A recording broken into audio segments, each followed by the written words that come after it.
ये लो,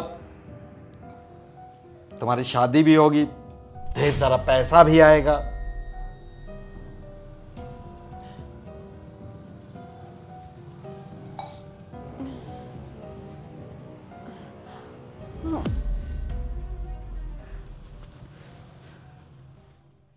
जब से मज़ारों का धंधा धीरे धीरे डाउन हो रहा है ना हम थोक जिहाद कर पा रहे हैं, ना लैंड जिहाद कर पा रहे हैं, ना ही लब जिहाद कर पा रहे हैं। और वैसे भी हिंदू धीरे धीरे जागने लगा है, इसीलिए मज़ारों पे कम आने लगा है। और वैसे भी ये मुसलमान तो मज़ारों पे आता नहीं। सुनो, कुछ मीडिया वाले लोगों को बुलाओ, अफवाह फैलाओ कि जो लोग मज़ारों पे माथा टेक रहे हैं उनको 2-2 करोड़ की लॉटरी लग रही है। 20 साल से किसी को बच्चा नहीं हो रहा है, उसने मज़ार पे माथा टेका, उसको बच्चा हो गया। ये सब जब न्यूज़ बाहर आएगी तो लोग यकीन करेंगे और फिर मज़ारों पे लोग आने लगेंगे, तो बहुत सारा पैसा आएगा। फिर हम थूक जिहाद, लैंड जिहाद, लब जिहाद शुरू कर पाएंगे। समझ में आया क्या? हाँ रखो। मौलवी साहब, वो जो हिंदू लड़की मज़ार पे आती थी ना, उसको लेकर आया हूँ, अंदर बुला लूँ? हाँ बुला ले। सुनो, आ जाओ। ये बताओ, अब तुम्हारी अम्मी जान कैसी हैं? ठीक हो गई है ना?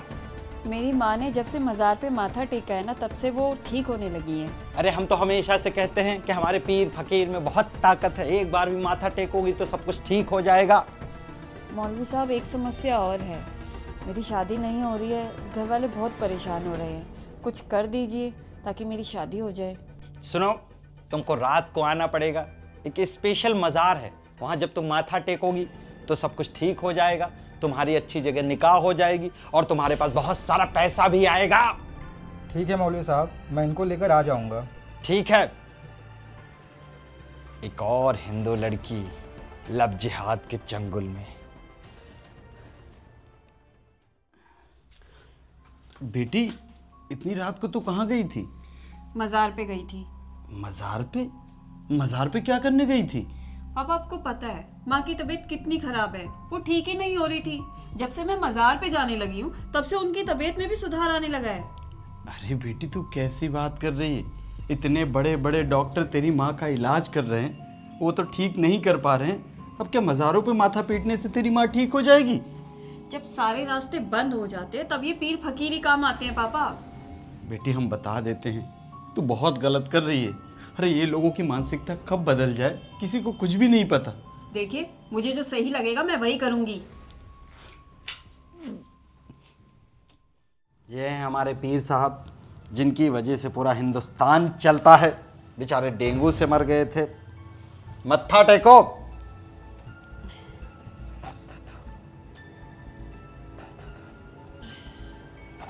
ये लो, तुम्हारी शादी भी होगी, ढेर सारा पैसा भी आएगा।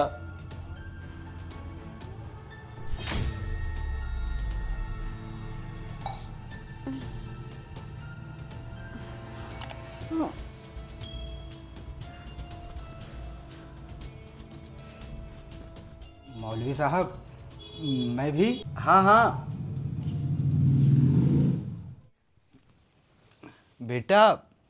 बेटा उठ, खाना बनाना है।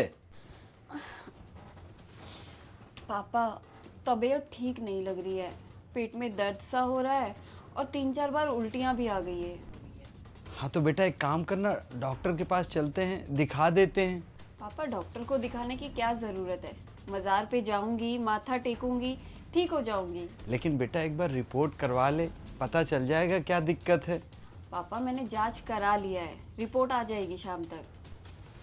ठीक है बेटा, तू आराम से सो जा, खाना हम बना लेते हैं। बना लेते हैं।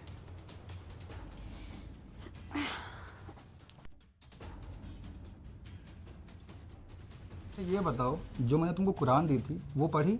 हाँ पढ़ी। वैसे एक बात बताओ, उसमें जो कुछ भी लिखा है क्या वो सही में सच है?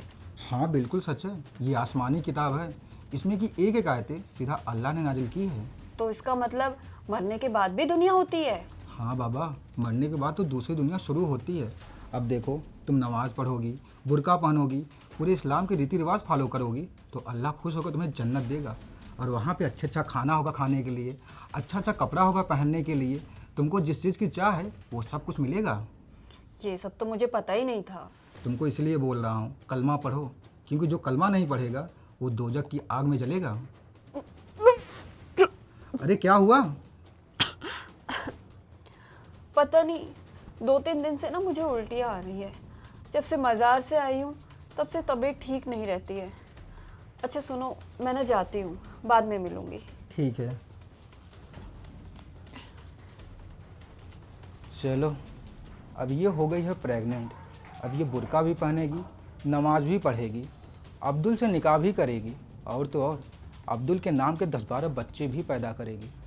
इन्हीं हिंदू लड़कियों के कोख से बच्चा भी पैदा करूँगा, और वही बच्चा बड़ा होकर इन हिंदुओं के खिलाफ जिहाद करेगा। को लगता है कि हमारा गज़वाए हिंद का सपना सपना ही रह जाएगा। जिस तरीके से हिंदू जाग रहा है। अरे मौलवी साहब, क्या हो गया?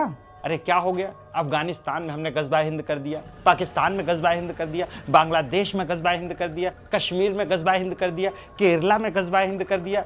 लेकिन ये जो सेकुलर हिंदू जब से कट्टर हिंदू बनने लगा है ना, हमको तो ऐसा लग रहा है कि हमारा सपना अधूरा रह जाएगा। ये गज़वाए हिंद का हमारा सपना कभी भी पूरा नहीं होगा।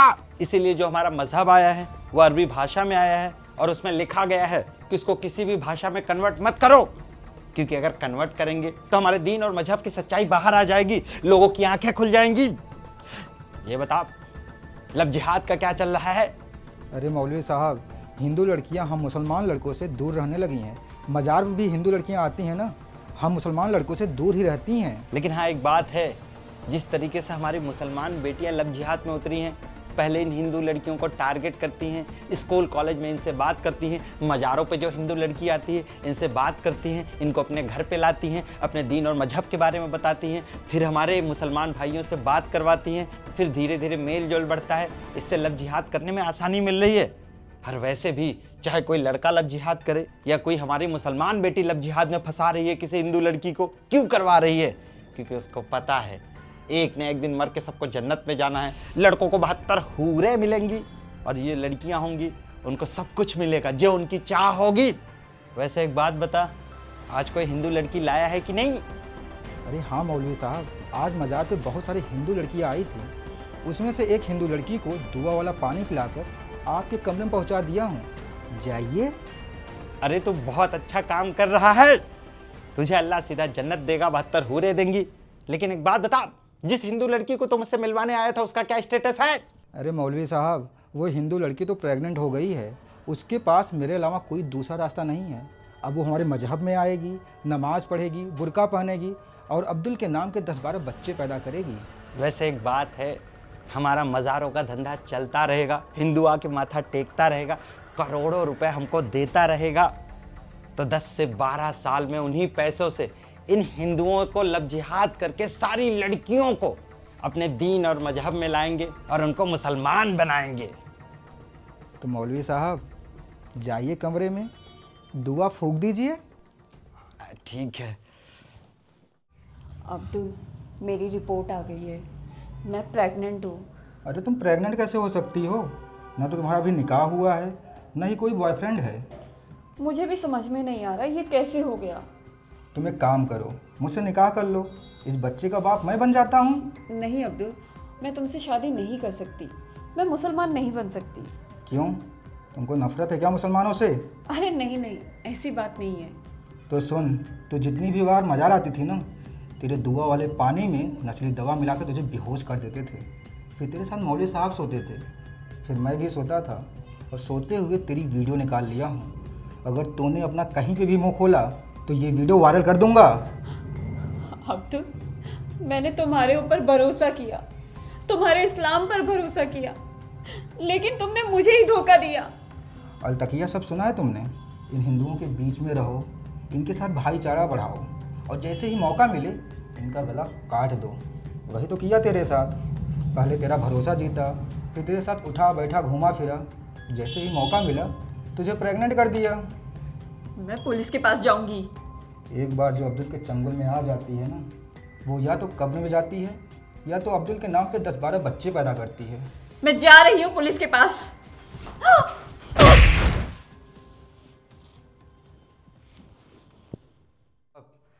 आज पूरे 4 दिन हो गए हमारी बेटी घर नहीं आई, मिली क्या? आखिरी बार कहाँ पे गई थी और किसके साथ गई थी?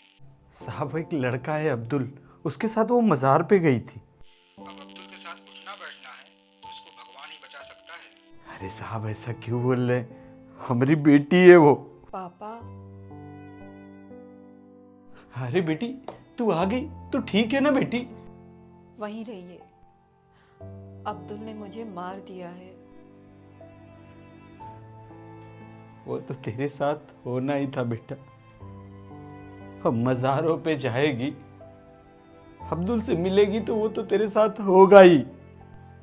पापा अब्दुल ने बताया मरने के बाद दूसरी दुनिया होती है जिसे जन्नत कहते हैं, और वहाँ पर आपको वो सब मिलता है जो आप चाहते हैं। लेकिन पापा मेरी जैसी भोली भाली लड़कियों को कुछ पता ही नहीं है।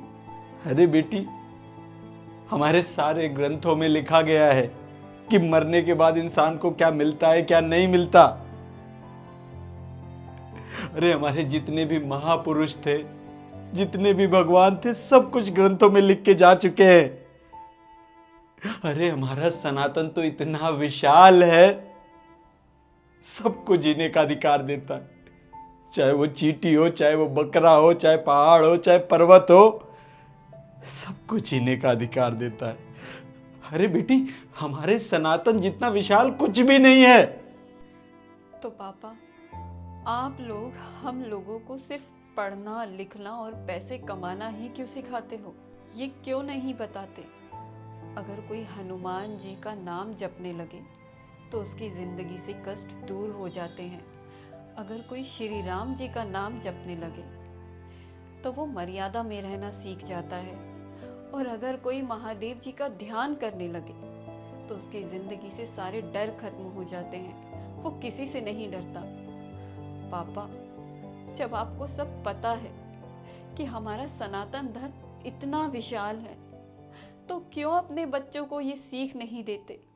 तो क्यों नहीं बताते हमारे वीरों के बारे में, शिवाजी महाराज के बारे में, संभाजी महाराज के बारे में, महाराणा प्रताप सिंह जी के बारे में, गुरु गोविंद साहिब जी के बारे में। ये सब इन जिहादियों से लड़ते लड़ते शहीद हो गए ताकि हम अपने आराध्य को पूज सके, अपनी संस्कृति को बचा सके। जब ये सब हिंदुओं को पता है तो वो अपने बच्चों को क्यों नहीं बताते? पापा मेरी मौत का जितना जिम्मेदार अब्दुल है, उससे कहीं ज़्यादा मेरी मौत का जिम्मेदार हिंदू समाज है, क्योंकि वो अपने बच्चों को सीख नहीं देते अपने ग्रंथों के बारे में, अपनी संस्कृति के बारे में, अपने सनातन धर्म के बारे में, अपने वीरों के बारे में नहीं बताते। पापा शायद ये बातें हिंदुओं को समझ में आ जाए तो लाखों बहन बेटियां मरने से बच जाए, इन जिहादियों का शिकार होने से बच जाए। बेटी बेटी आज अगर अपनी बहन बेटियों की सुरक्षा के लिए नहीं खड़े हो सकते तो खुद को हिंदू कहना छोड़ दो। हमारी टीम को अपना कंट्रीब्यूशन और सपोर्ट ज़रूर दे ताकि हम पूरी ताकत से ये लड़ाई लड़ सकें।